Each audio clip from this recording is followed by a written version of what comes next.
שהיינו שני ילדים, שני בנים. אני הייתי המבוגר שביניהם. וחיינו חיים נורמליים בבית. למדתי בהתחלה בחדר, איזה שנתיים בחדר. נרשמתי לכיתה א', הספקתי ללמוד כ3 כיתות. וכשפרצה המלחמה, ביום בהיר אחד, נכנס המורה, ואמר, הילדים היהודים, להשאיר את הספרים על השולחן וללכת הביתה. ואז היה לי דוד, אח של אבא, שהוא היה בוועד הקהילה. וביום אחד הוא שלח את בנו אלינו ואמר לנו, תוך שעה אתם עוזבים, אתם בורחים. לקחנו כמה דברים איתנו, הכי קרובים, ויצאנו את העיירה בדרך לאחד הפולנים שאבי היה לו יחסי מסחר איתו. ואז זה היה לפנות ערב, יצאנו את העיירה, התחבאנו באיזשהו מקום, הגענו לאיזשהו פולני, וניסינו להיכנס אליו. אז אבי דפק בדלת, שאל מי זה, הוא אומר לה, תשמע, אנחנו נורא מפחדים, אבל מה, אני אתן לך להיכנס עד הבוקר. נכנסנו לאיזשהו מקום שם, לאיזשהו מחסן, ועלינו למעלה על ערימות של קש. ונשכבנו בהתחלה, ואז אבי אמר, לא, המקום הזה הוא קרוב מדי, בו אנחנו ניכנס יותר פנימה. כעבור איזשהו רבע שעה, פתאום שמענו צעקות בפולנית. הם נכנסו לפה, הם נכנסו לפה. ובאותו רגע פרצו לתוך האסם הזה. אנחנו לא ראינו כמה. פרצו כמה פולנים, ועם קלשונים בידיים. והם שאלו אחד את השני, יש לי מישהו פנס? יש לי מישהו פנס? והם התחילו לדקור את הקש, לחפש אם יש לנו. למזלנו, שאנחנו זזנו, לפני זה אמרתי שאבא הזיז אותנו איזה 2-3 מטרים, ואנחנו עצרנו את הנשימה, לא הוצאנו הגה מהפה. זאת אומרת, זה הייתה על שנה או האנשים... כנראה שמישהו ראה אותנו להיכנס לשם. ואז כעבור איזה 10 דקות, זה היו הפולנים שהיו בדרך לעיירה להשתתף, לעזור לכוחות הגרמנים להשתתף בה. ואז כעבור שעה, כנראה משהו, נכנס הפולני ואומר, אתם חייבים לעזוב, החיים שלי בסכנה, ועזבנו, והלכנו למקום אחר. בינתיים נודע לנו שבעיירה הוציאו את כל היהודים הוציאו אותם לכיכר העיר, את הצעירים שביניהם, את הגברים, בעיקר גברים ובחורים צעירים, בוא נגיד מ-16-17, שלחו אותם לאזור קרקוב, שם היו מחנות עבודה, פלשוף. שלחו אותם לשם. עכשיו, את המבוגרים לגמרי העמיסו על עגלות, הביאו אותם לבית הכפרות, ושם ירו בהם. ביניהם היה גם סבא וסבתא שלי. ואת היתר העמיסו לרכבות ושלחו אותם לטרבלינקה. ואז באנו בקשרים עם פולני נוסף. הגענו להסכמה עם איזושהי פולניה, עם בנה, והם חפרו לנו בתוך הרפת שלהם. חפרו לנו בור בעומק של 1.5 מטר עומק, משהו כזה, 2 מטר עומק. ויכולנו שם, היה שם מקום ל5 איש. אנחנו היינו 4, ההורים ואני ואחי, והיה בן דוד של אמא.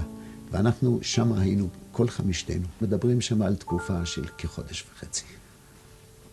שבערבים אמי הייתה יוצאת לבשל, הייתה עולה במדרגות שם אל הפולניה הזאת במטבח, הייתה מבשלת משהו, והייתה מורידה, ואנחנו היינו אוכלים את זה במשך כל היום למחרת.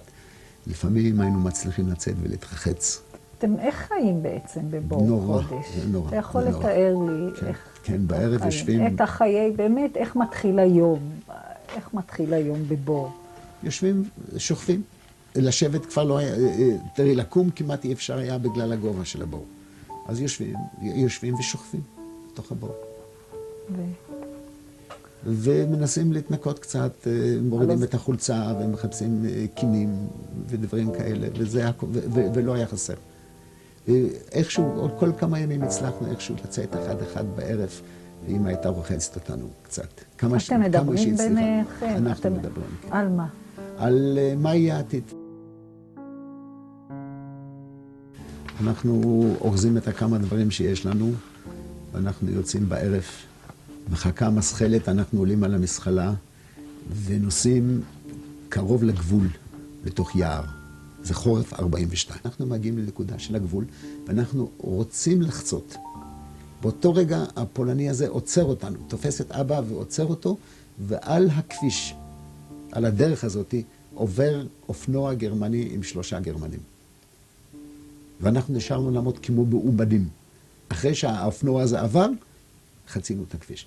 חצינו את הכביש והגענו לנקודה שהייתה תחנת רכבת, וירדנו ברכבת והגענו לעיר סוסנוביץ. ושם זה כבר היה, שם אנשים עבדו, אמנם כולם היו מועסקים על ידי הגרמנים, אבל לא הייתה שאלה של השמדה. בשלב זה לא דיברו על הנושא הזה של השמדה. ואז בסוסנוביץ התחילו להעביר את היהודים לגטו, הייתה מין שכונה מחוץ לסוסנוביץ, ששם הקימו את הגטו היהודי. ואז העברנו לגטו, לקחו את כולנו מין חדר כזה כמו חדר מעצר. ומשם את אבי לקחו את אבא ושלחו אותו לגרמניה לעבודה. אנחנו לא ידענו לאן שלחו אותו. ואני יצאתי לעבודה, העבודה העיקרית שלי היינו בקבוצה שהיו מעבירים את היהודים מהעיר סוסנוביץ לתוך הגטו. ואמי עבדה במטבח באותו מחנה. באו בבוקר ואמרו, כולם יוצאים לכיכר העיר. אנחנו יצאנו לכיכר הזה של הגטו, ושם כבר היו מסביב, היו כבר גרמנים, והעמידו אותנו בשורות. אז התחילה הסלקציה. פה, לפה. ושאחי הוא יותר צעיר, אבל הוא היה די גדול. אבל בכל זאת, הוא יצא מהשורה, הלך עד הסוף, מצא שם אבן ונעמד על האבן. הוא היה נראה יותר גבוה.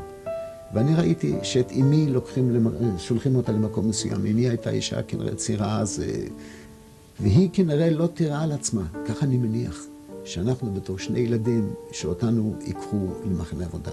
היא הייתה בטוחה שאותנו לוקחים להשמדה. ואז היא אמרה, אז היא הלכה גם כן לאותו כיוון. בינתיים הגרמנים דווקא אותי ואת אחי לקחו עם קבוצה של אנשים שלחו אותם לעבודה. ואז אני פניתי לגרמני אחד ואמרתי לו, אני רוצה lלכת איפה שאמא שלי נמצאת. ואז קיבלתי מכה על הראש, והתעוררתי בתחנת רכבת, שהייתה מרחק של 2-3 קילומטר משם. זאת אומרת, השיירה זזה, 2 אנשים הרימו אותי מכל צד, וככה הגעתי לתחנת הרכבת. והאימא? לא ראיתי אותה, זו הייתה הפעם האחרונה שראיתי אותה בחיים. ולפנות ערב, כשעה מסוימת, 2-3 תורנים היו יוצאים למחסן המזון, ומקבלים את מנות המזון למחרת. אתה באותו זמן בעצם, אתה שומר על אחיך, לא? אנחנו שומרים אחד על השני. כן, כן, אנחנו שומרים אחד על השני. בחורף שלא יהיה קר, היינו שנינו, במקום שכל אחד יהיה במיטה והתכסה עם השמיכה שלו הבודדת, אנחנו נכנסים שנינו ביחד למיטה אחת, ומתכסים עם 2 שמיכות. אתם מדברים באותה תקופה על ההורים, על אמא, איפה אמא? לא, רק חושבים. לא אומרים אחד לשני? לא אומרים. בוכים ושותקים. בכית אז לפעמים? כן, הרבה, בלילות בעיקר. היה שם באותו מחנה, היה כנראה בחור אחד, דווקא במקרה בחור מהעיירה שלנו, שהוא עם עוד אחד ניסו לארגן איזושהי בריחה, לברוח מהמחנה הזה. ואז מרכזים את כל הקבוצה הזאת, ומביאים אותנו למגרש המסדרים, ואז המפקד המחנה, הוא היה יהודי, קראו לו ברוך מייסטר, ואז הוא מקריא איזה 7-8 שמות, אני ואחי, ועוד איזה אבא עם 2 ילדים, ועוד איזה 2 נערים צעירים בגילנו, ודוחף אותנו הצידה. דוחף אותנו הצידה, אני ניגש אליו, ואני אומר לו, תראה, אנחנו קבוצה ביחד, אנחנו רוצים, הוא אומר, תלך מפה, אבל מהר. ואז לקחו את כל הקבוצה הזאת, והוציאו אותם, ואז הם קבעו שאלה אנשים שמסוכנים, והם עלולים לברוח. ויותר מאוחר נודע לנו שאותם שלחו לאושוויץ. הודיעו לנו שאנחנו עוברים למחנה סמוך, שהוא מחנה ריכוז. ואחרי הבדיקות הרפואיות קיבלנו, כל אחד פתאום קיבלנו את הפיג'מה הזאת. ואז במחנה החדש לקחו אותנו, את הילדים, והכניסו אותנו, במקום לשלוח אותנו לאותו עבודה שעבדנו, הכניסו אותנו לעבוד במכבסה. לא היו, משרפות היו, כי אותם אנשים, כי לא היה להם איפה לקפור אותם משרפו, אבל לא היו תאי גזים שם. לא היה קיים. כי הם, אני מעריך שהם היו צריכים את האנשים לצורך עבודה. קיבלנו הודעה, אנחנו לא יוצאים לעבודה, לעבור למגרש המסדרים. כל אחד קיבל כיכר לחם ביד, ואיזו קופסת שימורים, ויוצאים לדרך. הרוסים התקרבו, והם החליטו שהם לא ישאירו אותנו שמה. באותו לילה יצאנו. כשיצאנו באותו לילה אנחנו כבר ראינו תנועה של צבא גרמני שהעמידו תותחים כנראה להגנה. והלכנו במשך שבוע ימים. ועל ידי הלך גרמני צעיר מאוד, עם כלב כזה גדול. והיה ביד אחד הוא החזיק, ביד שמאל הוא החזיק סנדוויץ' ואכל. ביד ימין הוא החזיק את האקדח. מי שנפל, ירו בו. מי שלא הצליח ללכת, ירו בו. ואותו גרמני ביצע את הפעולה הזאת בדם קר, כאילו שזה זבוב. לפעמים בן אדם עובר ברחוב ודורך על זבוב, ככה הוא ירה באנשים. זה כמו מכונה, אני בכלל לא חושב, אני כמו מכונה. מתחיל לדאוג איך אני ממשיך לחיות. היה חורף, ומזון כמעט ולא נתנו שם. אני פשוט לא יודע איך אנחנו חיינו. הצבא הרוסי כנראה שוב עמד להתקרב, אז החליטו להוביל אותנו הלאה. כמעט הפרידו בינינו, ביני ובין אחי. במקרה אנחנו הצלחנו איכשהו להתחבר בחזרה. בכלל, תספר לי אולי קצת על הקשרים ביניכם. דואג לו יותר, כי הוא היה יותר קטן, הוא לא העריך את המצב, למשל, הוא היה לפעמים עם האוכל, למשל, הוא היה אוכל את הכל מה שהיה גם למחרת. ואני לא יכול, אם אני שמרתי משהו, אני הרגשתי שאני חייב להתחלק איתו, אני לא יכול, אני אוכל והוא לא יוכל. הייתה לי הרגשה שאני אחראי עליו, כן. כאילו שבאיזשהו שלב אני צריך לתת דין וחשבון אחר כך מה קרה.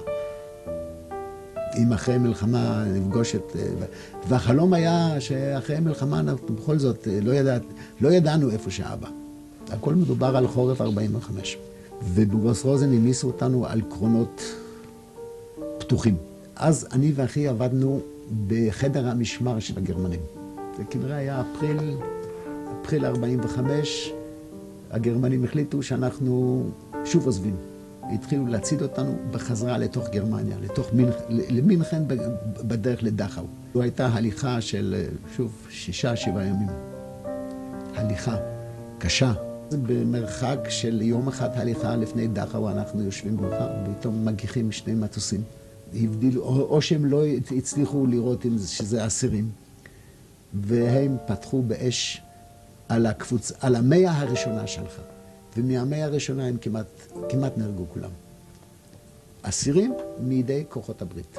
הגענו לדכאו, זה מחנה אדיר, גדול, עם מגדלי שמירה ותעלות מים וגדרות תיל גבוהים. ושם ואז מתחילה הדילמה. בתור מה אתה נרשם? אתה נרשם כפולני, אתה נרשם כיהודי, כי אין לך מסמכים. אתה בא, אתה עומד לבד. ואז החלטתי, אני ואחי, אני החלטתי שאנחנו נרשמים כפולנים. לא עבודה ולא אוכל, שוכבים, אנשים מחכים למוות. וביום אחד, מסתכל דרך החלון, הצריף של המטה, הצריף שלנו גבל.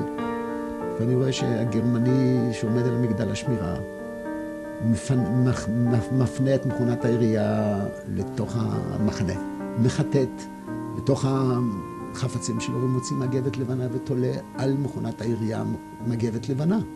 באותו זמן אנחנו כבר רואים חיילים זרים, לא גרמנים, אנחנו הכרנו את המדים של הגרמנים. אנחנו כבר רואים אנשים מתקרבים, חיילים מתקרבים אל המגדל השמירה. והגרמנים שעומדים למעלה יורדים עם ידיים מורמות. אנחנו לא ידענו מה זה. לא, את יודעת, זה לא קולט. אתה משוחרר, מה יהיה, מה יקרה? אמריקאים באו. זה עוד עכשיו שאני מדבר, אני מתרגש. מביאים לחם ומביאים קופסות שימורים, וזה היה אסון. אנשים שהיו כבר חצי מתו, התחילו לאכול שימורים, וזה גמר אותם לגמרי. אתה לא אכלת? אני אכלתי לחם. נודע לי שבכיכר המחנה, שהאמריקאים פיזרו רשימות של ניצולים שמצאו במחנות. התחיל לחפש ברשימות, ואני רואה ברשימה את שם של אבי ואחיו.